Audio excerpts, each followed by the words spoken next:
Yeah, good morning, everyone. We are just having some technical issues, and then we will begin shortly. Thank you very much for being here with us.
Okay, good morning.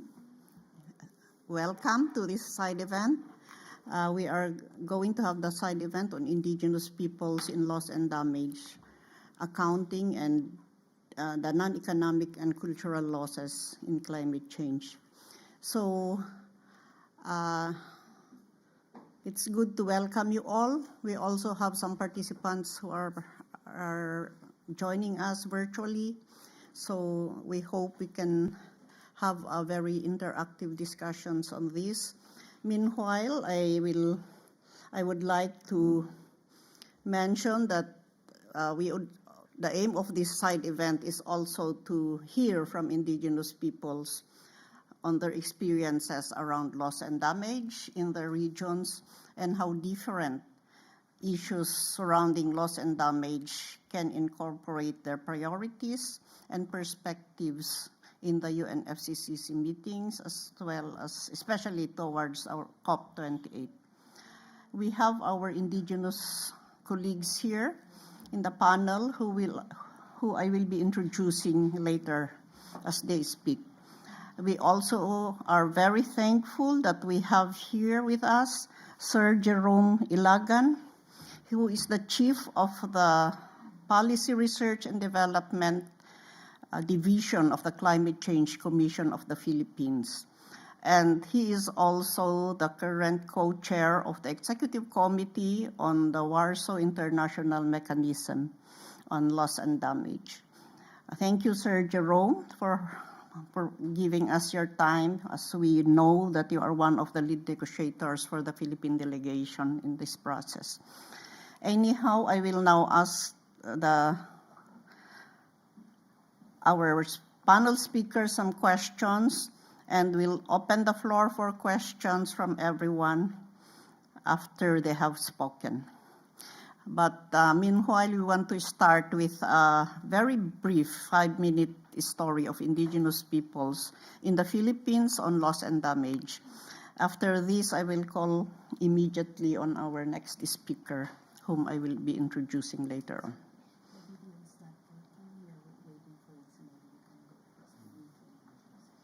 Okay, the video is not yet working, so we will go direct to our first speaker. He is Nicky Batang-ay. He is a program staff of Tebtebba. This is the Indigenous Peoples International Center for Policy Research and Education. And he had been engaging in the loss and damage discourse at national, local, and as well as in the global level. So let us welcome Nicky. I have a specific question for you.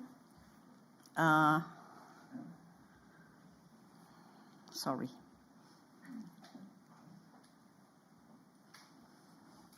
I would like to ask Nicky to share on his perspectives on the role of Indigenous peoples in responding to loss and damage and other climate change impacts on the ground.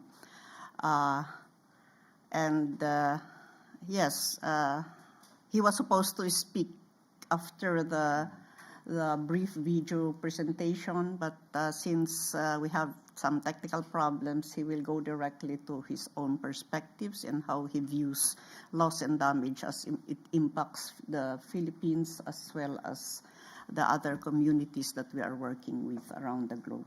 Thank you very much. Nicky, please. Hello. Thank you, Ms. Grace. Yeah, actually, the video that we were supposed to show you is the experience of our indigenous sisters and brothers in the Philippines, especially the recent events. It's not a typhoon, but it's just some kind of a extreme weather event. It is a tremendous rain that their communities have been flooded. So that is only one of the experiences that indigenous peoples are not really immune to the consequences of climate change. But taking into the positive side, we all know that indigenous peoples, including their knowledge systems and practices, can really contribute in the discourse of climate change as well as in the discourse of loss and damage. So one of the example is the indigenous peoples' adoption strategies. We all know that indigenous communities have long history of successfully adapting to environmental changes, including this climate variability. Their traditional knowledge offers a wealth of adaptive strategies that help their communities to cope with the changing climate. So these strategies include diversification of livelihoods to reduce the dependency on single source and developing and adapting climate resilient agricultural practices, including the revitalization of these resilient crops. And of course, fostering cooperation and mutual support system, especially in times of hardships and the needs, especially in the community. And another vibrant example for indigenous people's role in climate change and in loss and damage is their climate resilient sustainable resource and biodiversity management and practices. We have been reiterating that indigenous peoples have distinct knowledge, understanding, and information about information on the interconnection of their flora, fauna, and their ecosystems. So this allows them to identify and protect critical habitats, preserve species, and maintain biodiversity. So through these knowledge systems, indigenous communities have developed unique practices and techniques in natural resource management that minimize environmental degradation and promote biodiversity conservation. In fact, there are a lot of studies shows that most of the diverse areas in the world are mostly overlapping within the ancestral domains of indigenous peoples, and we all know that if we have a diverse biodiversity, it will also indicate that that area stores a huge amount of carbon, and that is one of the efforts to mitigate climate change, to minimize the impacts as well as impacts resulting to loss and damage. So these are only few of the fraction or few of the many vast knowledge and practices that indigenous peoples can bring to the table. However, it's still crucial to recognize and acknowledge the value of these contributions. By integrating indigenous knowledge systems and practices into dialogue surrounding the climate change as well as this current issue on loss and damage, we can ensure that they play a significant role in assisting communities in coping with the impacts of climate change, minimize loss and damage, and fostering resilient future. On the side note, I'm still very concerned about the alarming trajectory of emissions at the source. And if this trend continues, there is a fear, especially for me, that the contributions of indigenous peoples may also reach their limits. In such scenario, their valuable knowledge and their wisdom could eventually disappear. And the worst case outcome, which I'm afraid of, is that there would be a loss of their cultural identities. So it is crucial that everybody take immediate action, especially those emitters, to address climate change to ensure the preservation and respect of indigenous peoples' knowledge and identities for the benefit of all. Thank you.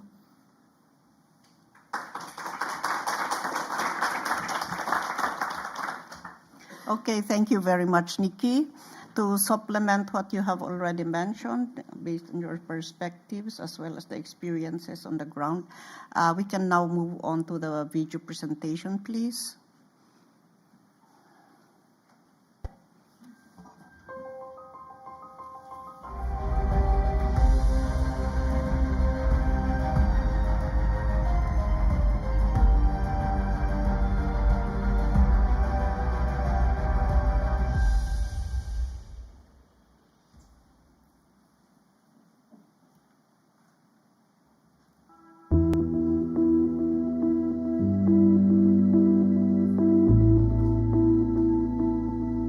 Loss and damage refers to the consequences of climate change that go beyond the capacity of peoples and communities to adapt to. This usually result from slow onset events like desertification and also extreme events like cyclones, floods, among others. For indigenous peoples, loss and damage is an experience that they have been going through mainly because indigenous peoples live in very fragile ecosystems such as high mountains or low-lying areas. And so when loss and damage occurs, they are either forced to leave their ancestral territories, the cultures, lifeways, and identities that they have a link to territory are also undermined grossly, and they are forced to migrate in some cases. So loss and damage is the third pillar of climate action, next to adaptation and mitigation.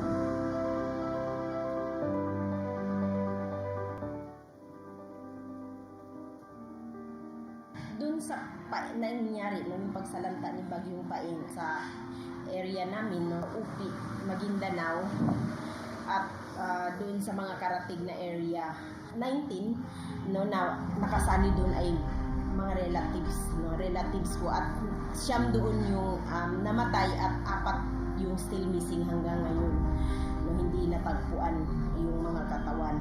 Doon talaga ito, doon sa ground zero, yung sa may sitio Tinabon, Barangay Kusyong, Datuudin, Sinsuat, Maguindanao del Norte, na kung saan ay malapit ito doon sa coastal area.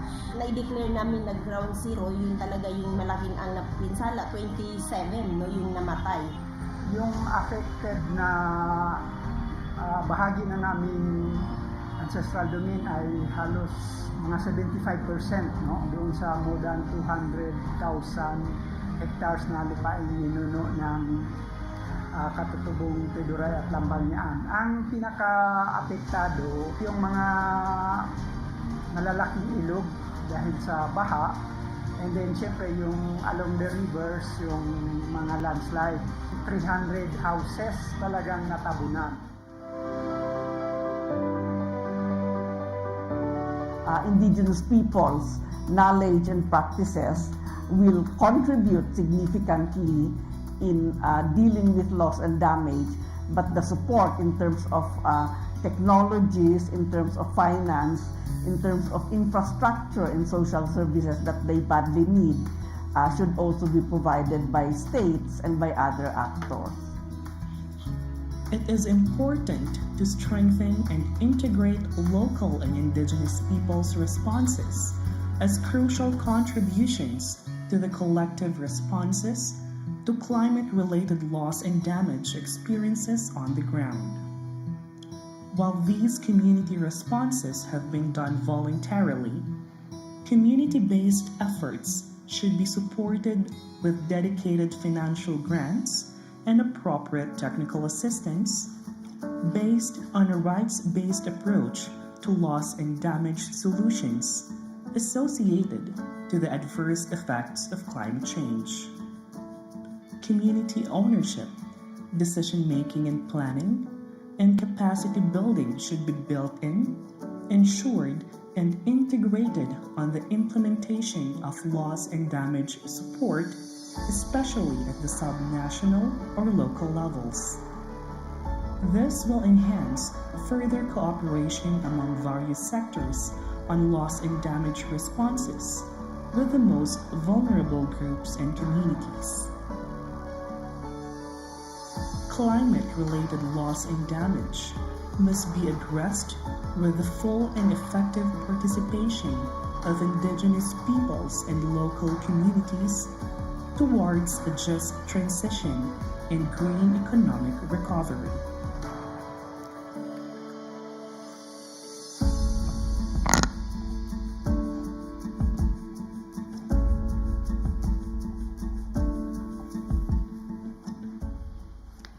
Okay, thank you very much.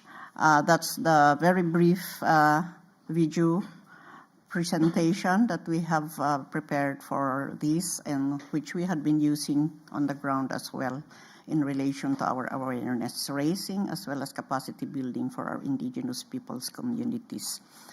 Okay, so we will move on to our next speaker. He is the Executive Director of the Mainuto Pastoralist Integrated Development Organization, or called IMPIDO, which is based in Nairobi, Kenya, and the other districts of Kenya. He is Mr. Joseph Olesamil.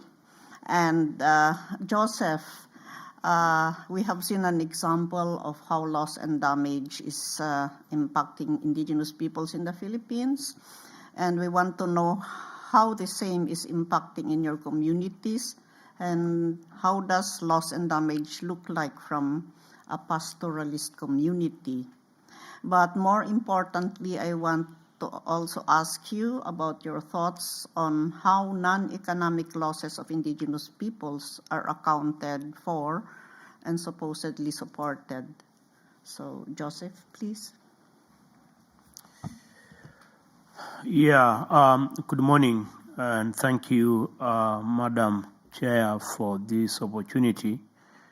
And thank you, the organizers and participants, for this interesting dialogue on loss and damage, focusing on Indigenous people. And I think we are very privileged. The fact that we have the government of Philippines being with us, and no doubt this is really what is needed, because I think what is lacking so far is the presence of Indigenous peoples in terms of loss and damage when it comes to negotiation.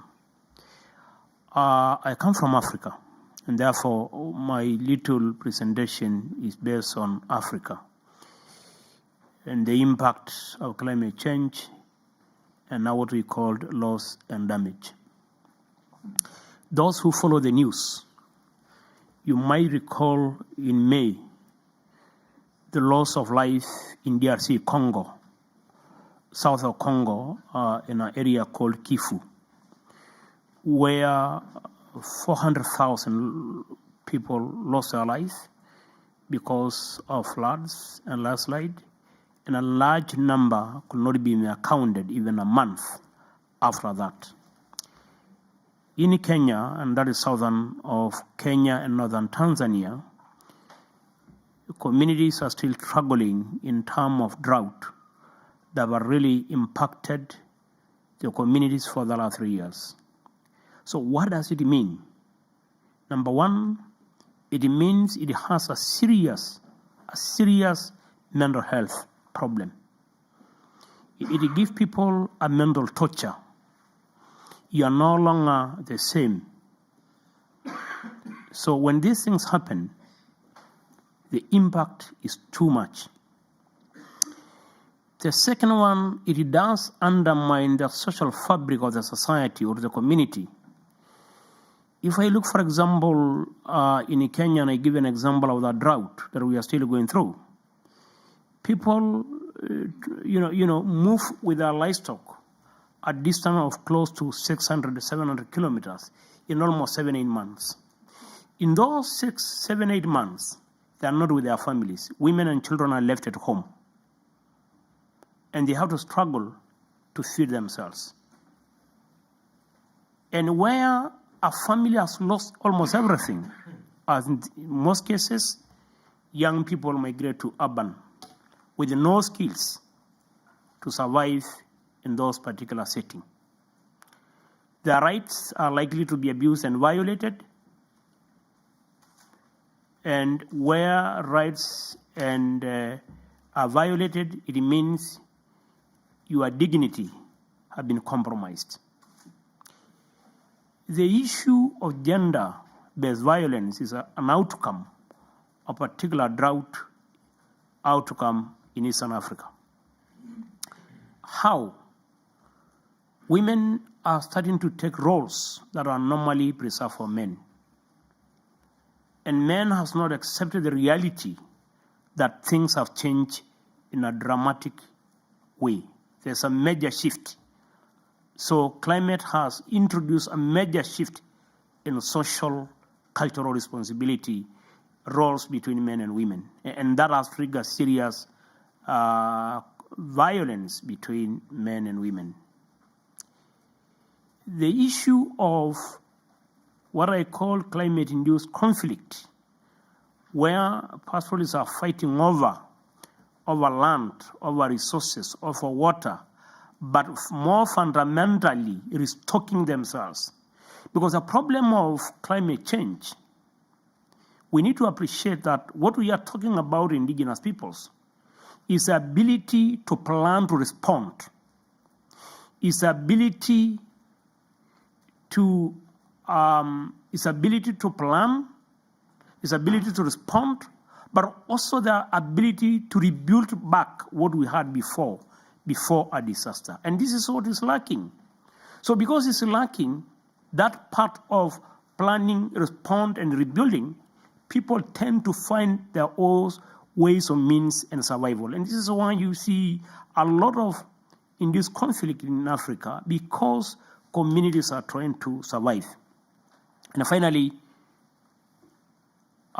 we have seen the progress that has been made,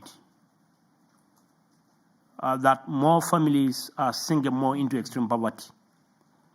And I highly doubt whether at the end of the UN Sustainable Development Goals, I highly doubt whether those sustainable goals are going to be achieved under the current environment in Eastern Africa or in Africa among indigenous peoples. As I come to conclude, in trying to respond to the second question, I see a number of challenges. And in challenge number one, the UNCCC is discussing loss and damage and discussing non-economical and economical losses. But I think they need to talk with indigenous peoples. I think they need to bring indigenous people to their center, because we are the one going through on daily basis. And I think so the challenge is, how do we find an effective process that will bring indigenous people to the center of the discussion? The second one, and why this is important, it's important because at the end of the day, we're going to have a political output, we are going to have a technical output, and we are going to have a social output. And without indigenous people being on the table, it's going to be very difficult to understand. I know most of negotiators have good intention, have good faith, but I doubt whether they have the capacity to understand what we are going through. So they have good intention, but I think they need to learn and hear from us, because we have the capacity and we are the people who are going through this on a daily basis. Some of the reality is, when people migrate to town and they don't come back, and they lose identity, and they lose a language, and they lose a connection, how do you compensate that? is a challenge. When people are mentally disturbed and mentally stressed, because he lost almost everything, how do you address the emotional distress that people are going through? So there's no doubt that we have serious element that it needs to be understood well, and it's only indigenous people who have that because they are dealing on daily basis. We have dealt with the climate change in different ways. We have been resilient. But as the speaker said earlier, our resilience has been stretched too far. We are no longer have that ability of that resilience. And this is why that damage and loss and damage, and particularly the farm, is critical. It needs to be designed in a manner, in a way that allowed us to be more resilient and rebuild what we are losing over the time. It's unfortunate that we are victim of what we have not contributed. If you see the contribution of green gases by indigenous people, and you see the impact they are carrying on the ground, it's unbelievable. It's unbelievable. So I conclude by saying, yes, in terms of measuring non-economic losses, it's a huge responsibility to all of us. It needs a proper consultation, a proper documentation, and because one of the things that we need to appreciate, indigenous people are not homogeneous. And trying to put all of them into a particular basket, I think it's not fair. It's not fair. Indigenous people are not homogeneous. They are very diverse. Their language is diverse. Their culture is diverse. And therefore, we need to appreciate that reality. We continue to contribute to the solution. We are ready to contribute to the solution, but we hope that we'll be given an opportunity to be heard because we have a lot to bring to the table. Thank you.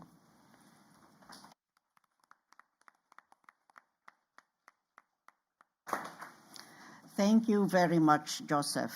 Very well said, and have stressed on how we are facing all these challenges during these adverse impacts of climate change. At the same time, we have also built our own resilience on our own ways, but of course, we need more understanding as well as support on how we should be dealing with this more effectively. And he has emphasized that we should be consulted as well as engaged in the process because we have contributions to these climate responses. Okay, so our next speaker is Eileen Mairena. She is a Mosquito from the North Caribbean coast of Autonomous Region of Nicaragua.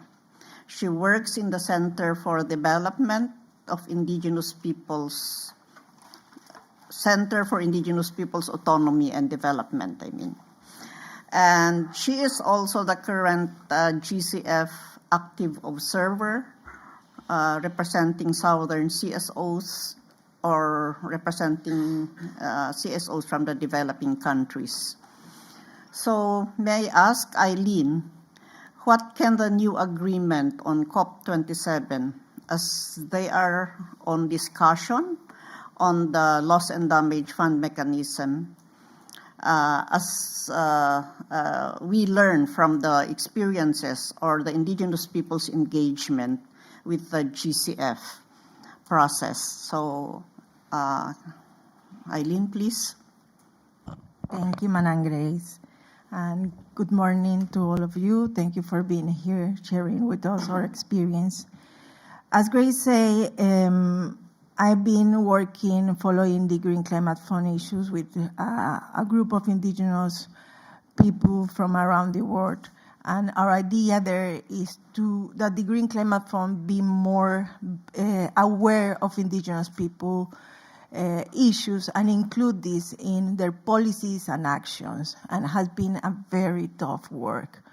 We have been doing some baby steps, and I think these are great learning for new funds like the Loss and Damage Fund.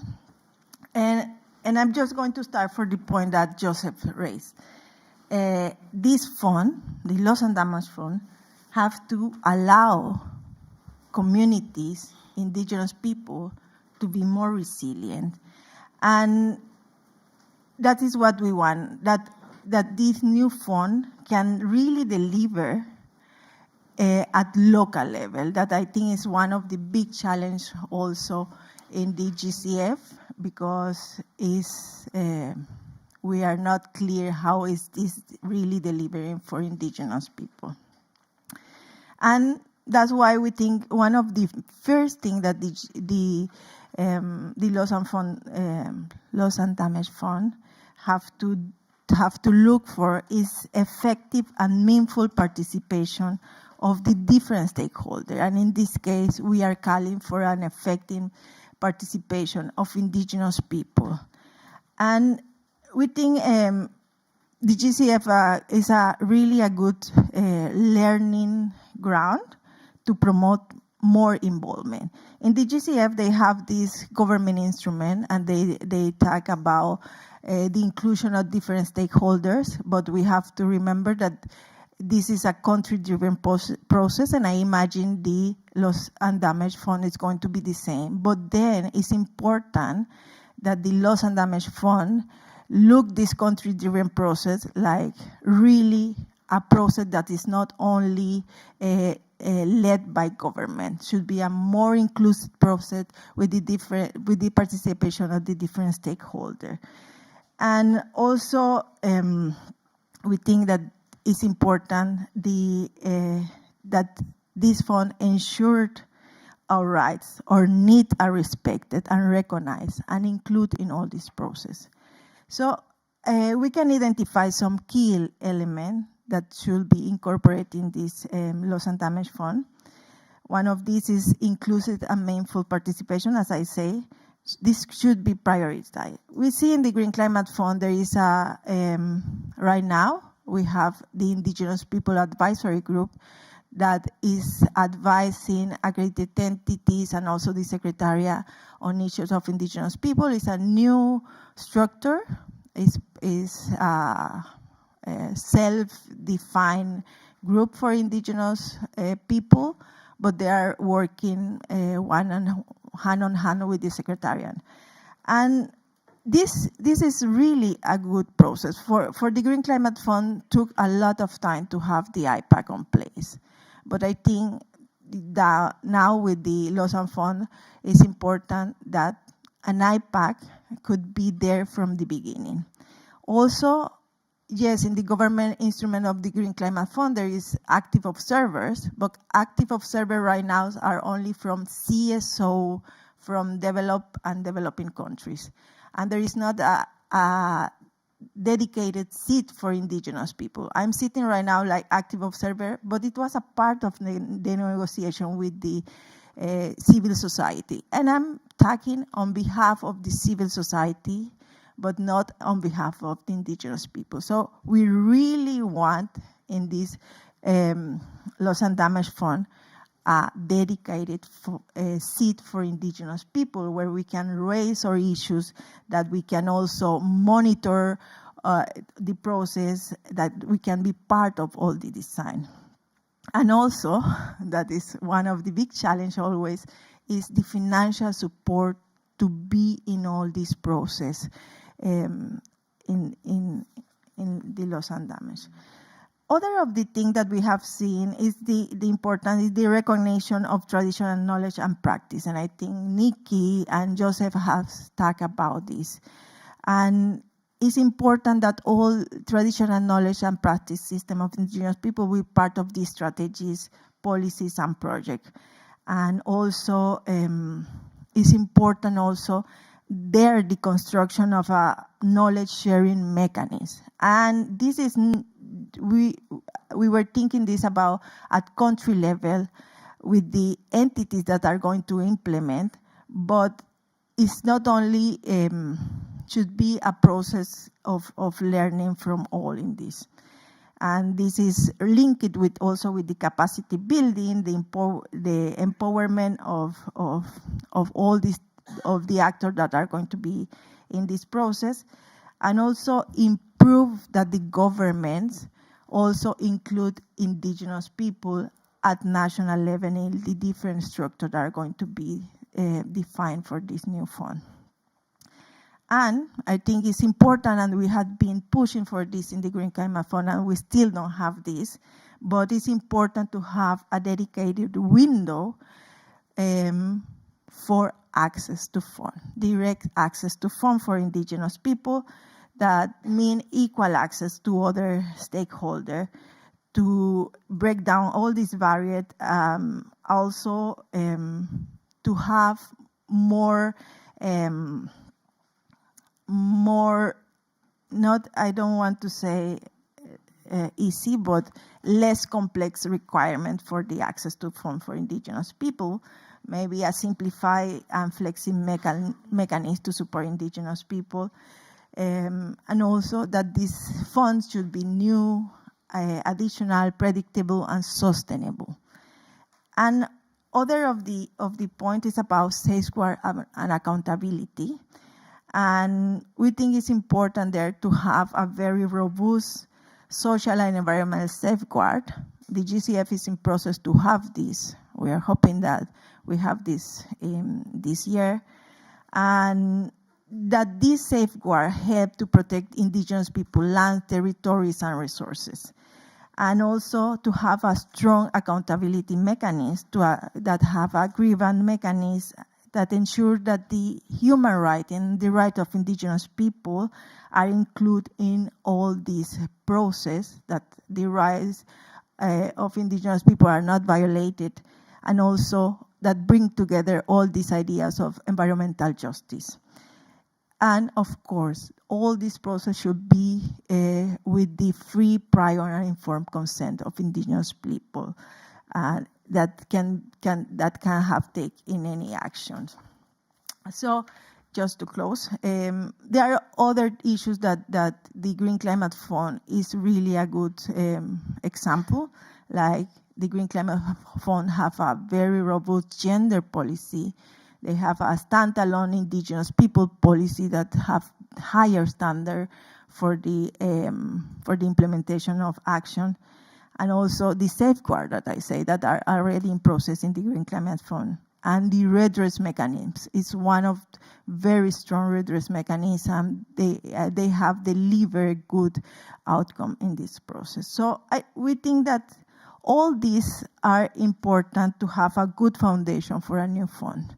But I think the main point is about this meaningful participation that you have heard around the table, and at the same time, this meaningful participation which ensure that the right of indigenous people and other stakeholders is going to be secure. So I think there are many other examples that we have, but we don't have the time. But those that are involved in the construction of this new fund, we just call for the participation, the active participation of indigenous people, and also to look around to other experiences that are in financial mechanisms. Thank you.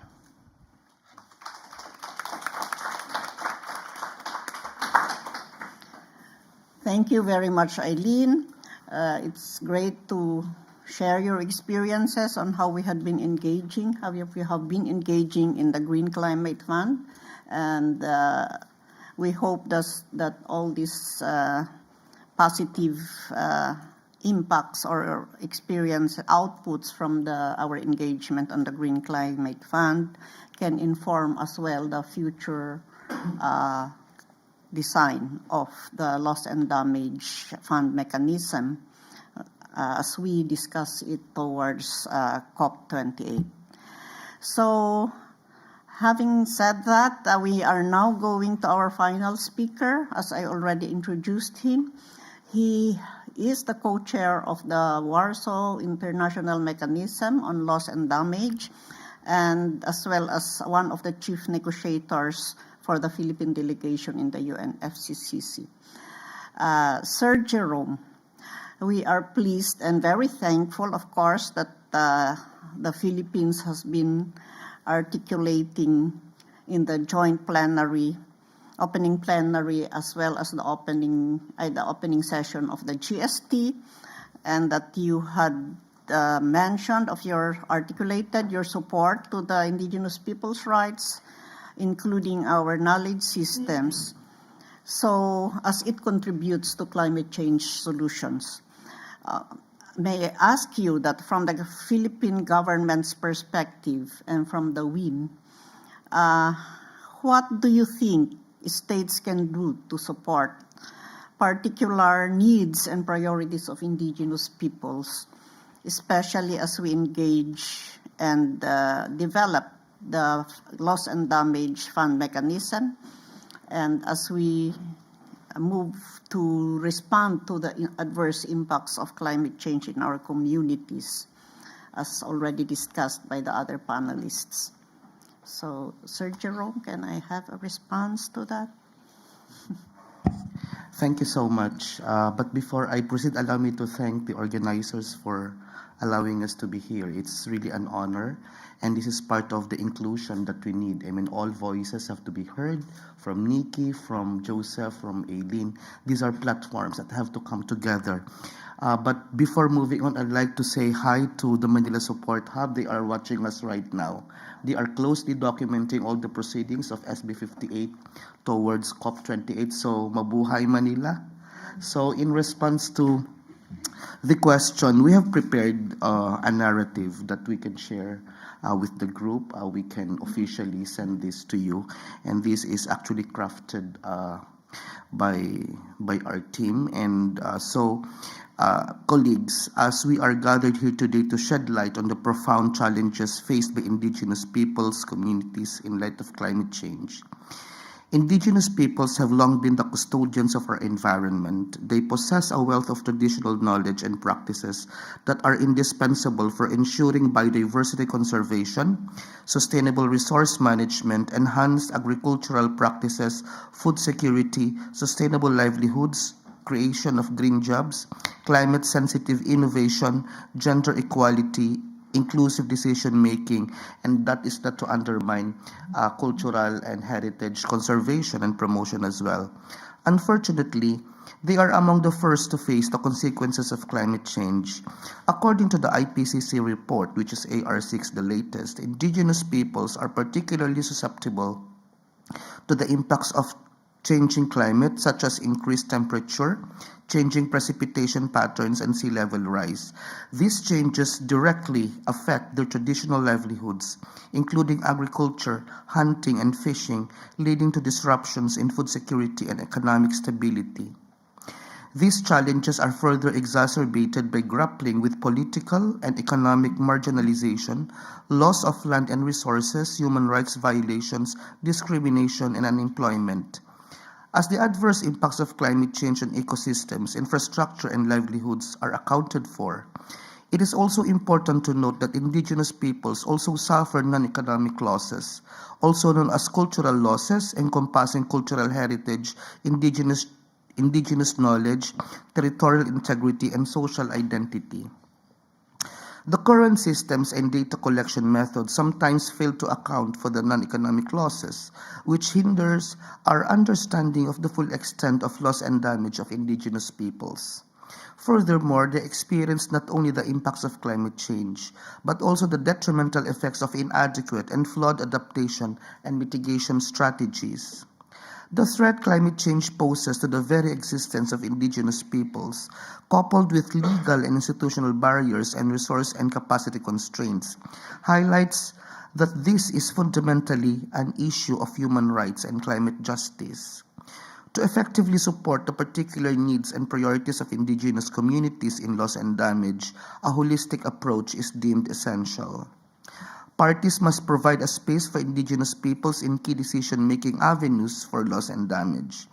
This could include the establishment of a dedicated advisory seat for Indigenous peoples in the Loss and Damage Fund or similar mechanisms. Through their direct participation, incorporation of Indigenous perspectives, knowledge, and priorities into the decision-making processes will lead to more inclusive and effective long-term solutions. National frameworks that explicitly recognize and ensure that the rights of Indigenous peoples in the context of loss and damage must be put in place. The governing instruments of loss and damage facilities should clearly outline how Indigenous peoples' rights will be recognized and upheld in their operationalization. This can be achieved by developing a robust and standalone policy for Indigenous peoples which guides the actions and investments of these funds. Parties should create a mechanism within the Loss and Damage Fund that ensure direct access for Indigenous peoples. It may encompass initiatives such as supporting the maintenance, restoration, and protection of Indigenous lands and waters, enhancing their resilience based on their own priorities, systems of governance, and traditional knowledge. To understand how Indigenous communities are specifically affected by loss and damage and account for non-economic losses tied to their lands and waters, we need strong mechanisms to monitor and disaggregate data. This helps understand vulnerabilities and address gender-differentiated needs within Indigenous communities. Well, it is also good to underline that, all these governance assessments must be aligned with the advice of the best available science and technologies. And that includes social protection as well. Lastly, maintaining open and continuous dialogue between Indigenous peoples and parties, both at the global and national level, is important.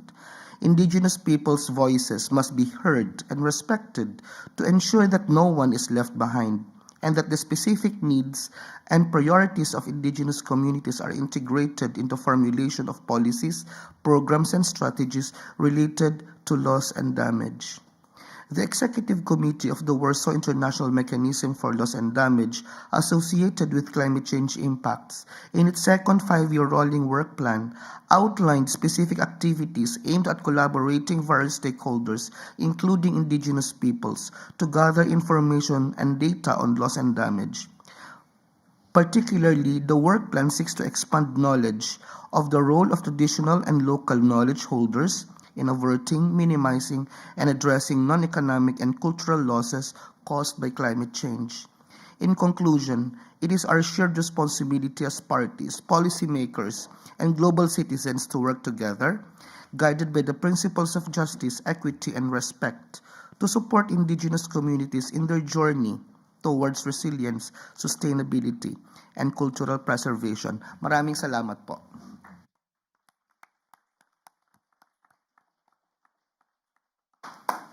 Thank you very much, Sir Jerome.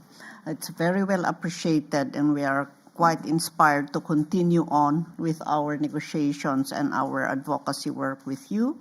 And we wish that our state parties can really move on to adopt some of your recommendations or all of your recommendations as we move on to COP28 specifically.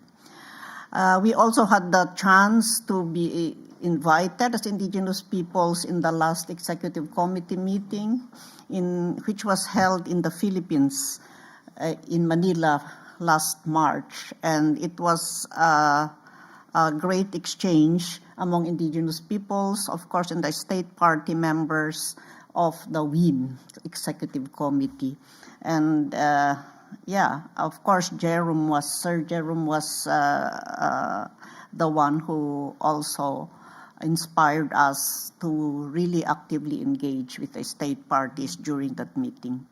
So, having said that, again, thank you very much to all our speakers. We will now open up for question and answer very briefly, and maybe also our virtual participants can also raise their questions while we are in this open forum space that we have. So, Any questions? I'm now opening for questions. Our time now is, it's still 11, so we still have some time to really get some questions. I'll get 3 to 4 questions first, and then we'll ask our panelists to respond and then come again to the next round.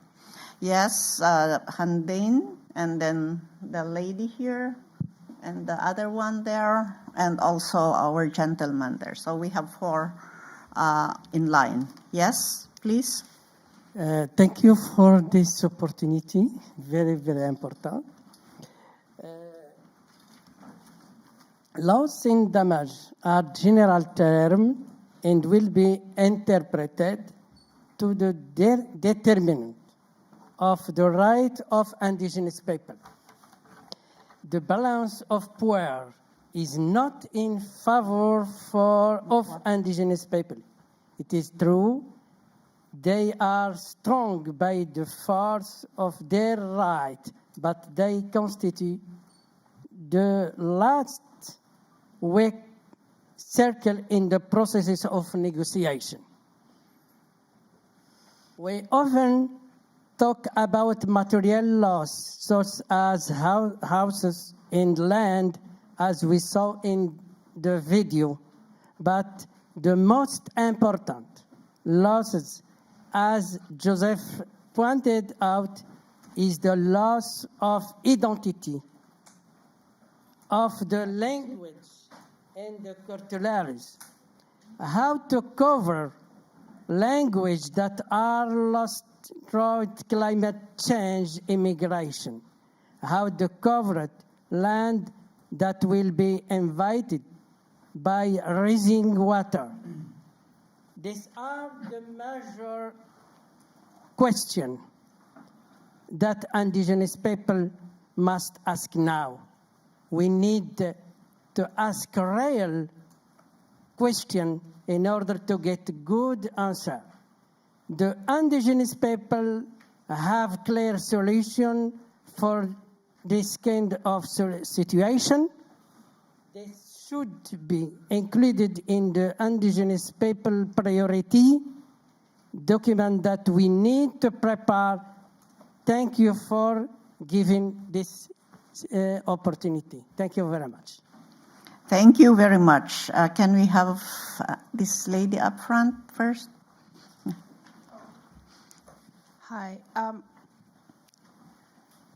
As I was listening to you talk, I was listening to this kind of binary between economic and non-economic losses. And as a sociologist, it kind of strikes me as very limited thinking that the UN has in understanding these situations. Not just from, because I'm Indigenous, so I fully endorse this idea of incorporating Indigenous knowledges and Indigenous lived experiences when developing these policies and funds. But also there's whole other disciplines and professions besides economics and law to deal with, being resilient. So why isn't this room full of, doctors and nurses and social workers and social scientists like myself and, people who study these issues or work in professions besides very European understandings of the law and economics, because there's whole other knowledge systems, even within universities, that can examine these things from different perspectives. Why is this so limited? Is it because it's easy to just look at numbers and quantitative data? Because that's so simplistic. Why has the UN not moved beyond these two kind of ways of viewing things, which in my view are economics and law? And Indigenous people have their own legal systems as well. Why aren't our legal systems incorporated? Thank you.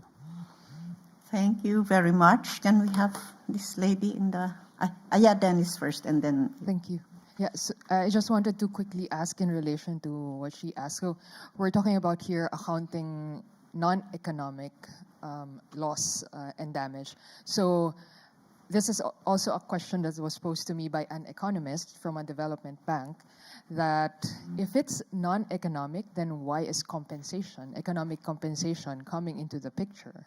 So, and this is something that I wasn't able to answer. So I also would like to pose this question to you guys. Thank you. Thank you very much for that question. Hello. Yes, please. Thank you very much Later. for those presentations. My question, I'm Rebecca from Australia. I'm a party member. I'm about to get quite detailed. Eileen, thank you so much for that intervention. That was extremely helpful, and I'm particularly interested in the safeguard mechanism for Indigenous peoples that you talked about, that is part of the GCF. I think in loss and damage space, that's going to be particularly relevant for the proposals on human mobility that states are putting forward. Have you fed that in a formal way through the Glasgow Dialogue or as a submission to the Transitional Committee? That might just be a yes or no question.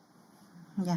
Okay, thank you. Can we have the gentleman there at the back? Hello, thanks. My name's Henry McGee. I'm a museum consultant based in the UK, and it's so two points really. The first one would be to say that there's part of the Framework Convention, part of the Paris Agreement, which we now call Action for Climate Empowerment, education, training, public access to information, public participation, which should be a huge programme, but often gets rather shrunk, including at these meetings, to be mostly, to be honest, about young people in school. And so the other aspects kind of get, to my eyes at least, slightly lost.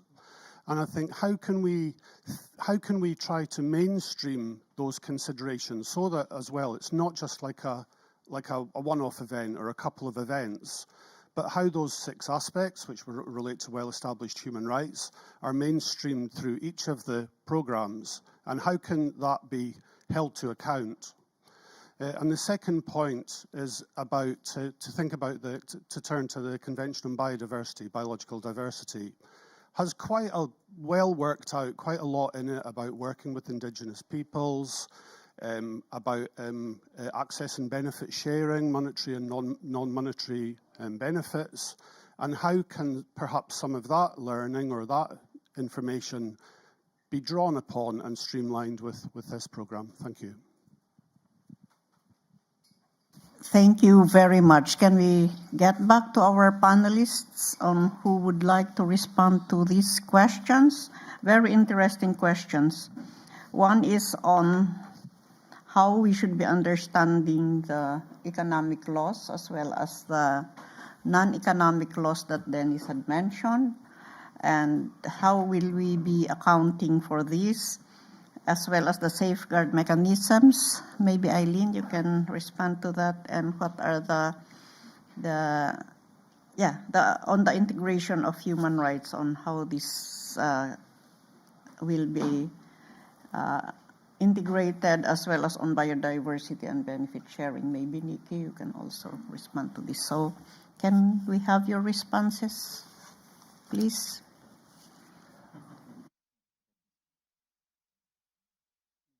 Yeah, I'll start with the non-economic losses. Actually, there is no consensus yet on how to account non-economic losses within the perspective of Indigenous peoples. That's still a question mark. And at this stage, it is still part of our work plan on how to deal with it, and we need to really have to talk among ourselves as Indigenous peoples on how to deal with these non-economic losses. But in my personal point of view, I don't really want to have a compensation for non-economic losses, because if for example, if our traditional knowledge, our identity is lost, that's already useless. It's meaningless to compensate those things. Thank you. It's a very interesting discussion. Well, first of all, who did you arrive the two terminologies? The two, non-economic and economic. Who did he arrive to that? I mean, were indigenous people in that room? The answer is no. So this is really what we mean by exclusion. When a matter related to us is being discussed and concluded, we were not consulted, we never participated, this is some of the outcome. This is some of the outcome, and the outcome could be very complicated and has a negative impact in the long run. So I think it's a very healthy debate. That's why we said earlier that we need to be on the table, so that we also bring our own perspective. We bring our own proposal. From an economic point of view, so long as you say non-economic benefit, it doesn't qualify for any compensation. It doesn't exist. And that's really how the economies and the money and the bank operates. And that's really where we find ourselves today. So I think we need to come back again to it. It's a very fundamental issue that we need to come back again to it. And I think whatever indigenous people are going to propose, globally, it needs to be taken into account. The second point that has been raised is about the whole issue of human rights and extreme, human rights, starting from, the lower level all the way. And I think the reality is today, we are very disadvantaged because when you see the whole concept of climate change under mitigation, adaptation, and Blue Green Climate Fund, they're thinking from two extremes. Number one, they're thinking about we support these through loans. So we are giving you loans to respond, to do this and that and that. The second one is what they call markets, trade and investments. And the two, no human right exists. So long as you are talking about loans, so long as you are talking about markets, trade and investments, the human right doesn't exist. And this is why we think under the loss and damage will bring back the issue of human rights. And we are proposing to say any resources available should not be loans, neither should not be coming as investments, because then will be more disadvantaged. And that's the only way we can able to deal with rights. And finally, about the Green Climate Fund, for me, it's not a good practice. And I think when we talk about the loss and damage fund, I think we can only borrow the policy, a little bit of being observers, but in reality, it cannot be a good practice. And why? The answer is you need a technical person to develop for you a proposal to be submitted to the Green Climate Fund. You may need $100,000, up to $400,000. That amount of money is a good of money that you can invest and see on the ground the results in a particular given community. You actually invest and see the impact of $400,000 in a particular given community. But you are told, get a consultant, pay $400,000 to develop a proposal to submit to the Green Climate Fund, and maybe that proposal may not be even funded, but you already spent. Number two, you wait for 2 to 3 years for a decision to be made. A lot has happened as far as climate change is concerned. So I think what indigenous people are talking about, they need something flexible and quick in order to assist them to adapt, to mitigate, or build their own resilience in terms of climate change. Thank you. Thank you very much, Joseph. In relation to safeguards, can we have Eileen? Thank you, Rebecca, for your question. Nice to see you here. Yeah, the safeguard in the Green Climate Fund is environmental social safeguard. It's a framework that is have different policies, like the gender policy, the indigenous people policy, and also the environmental and social safeguard. So this is a pact that will help, supposed to minimize all this impact of action funded by the fund. But we also raise that it's important that do go beyond that, do no harm. We want that this framework do good, and I think in that way should be strong. The policy, the safeguard for this loss and damage should be strong and should look to do beyond, do no harm, do good. Because if you see, there is still discussion about how it's going to be this fund, but the action about prevention of losses or do action of emergency for this fund can have a lot of things that can do harm in the process. So I think that was one of the important issues, and we have to be on top of this to follow it. About our engagement with the TC, and right now we're trying to be more active in the process. We have the big challenge, like global network, about the financial support to be part of this process. We receive invitation to be part of this meeting, but when we ask, there is support for one Indigenous, we asked for one, there was no support. So it's really a big challenge for us.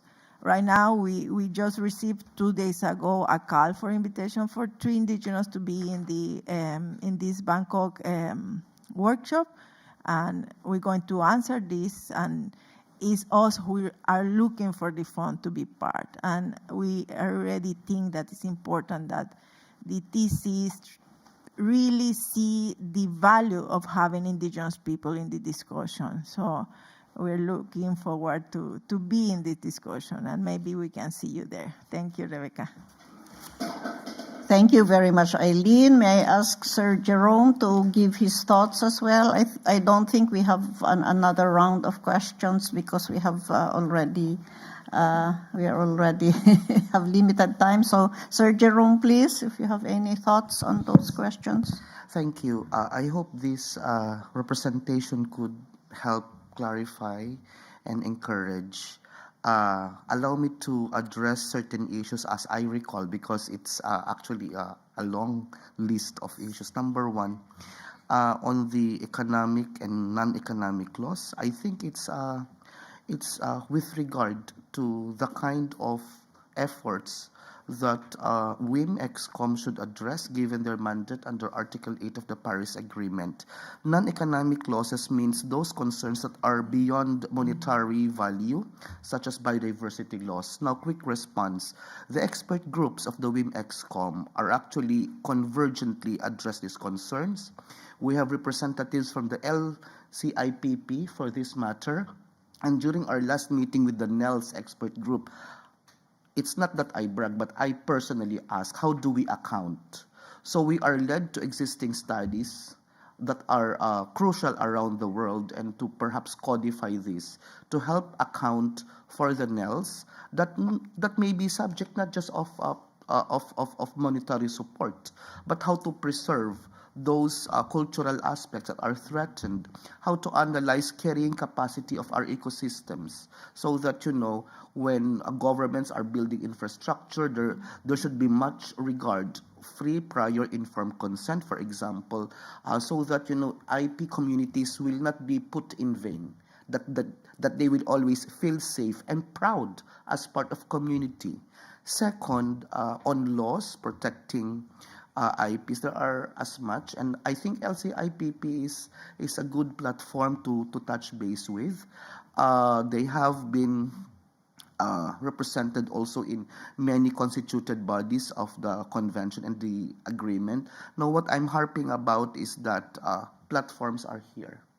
So let's be energized to attend, despite clashing schedules. And I think consensuses are built in small meetings like this. I mean, let's not get tired, people, to really raise our concerns, put them on the table, document, and follow through. I think that's the key. And I think on the last point that was raised, how to really make good representations for the IP. I think non-IPs must represent IPs. It's a matter of coexistence. IP should represent non-IPs.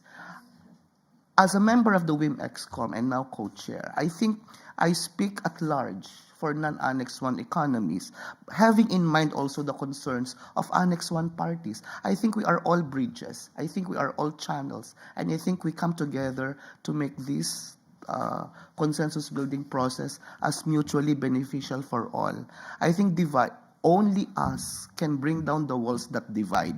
Let's stand together and share the same voice, because we have one science that tells threats for all of us against our common home, which is the earth. Maraming salamat. Thank you very much again. And maybe that concludes. Sir Jerome had a very good conclusion for our event. And we will continue conversations on this, either officially in the negotiations or outside of the rooms. And if we have some more concerns, maybe you can approach our panelists bilaterally to raise some of these questions or to clarify more some of these questions that you still have. Thank you very much, and this is fully appreciated. Yeah, of course, I would also like to acknowledge our organizers. Of course, it's the Tebtebba and the Ilacha partnership, as well as the, what is it? University.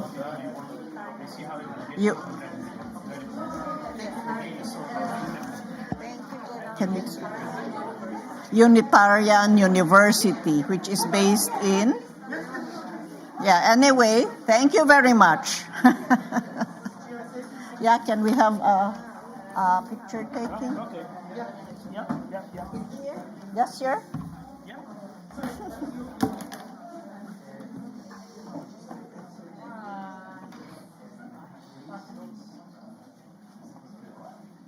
Thank you. Thank you. Galing-galing, sir. Ang galing-galing mo, sir. Bongga.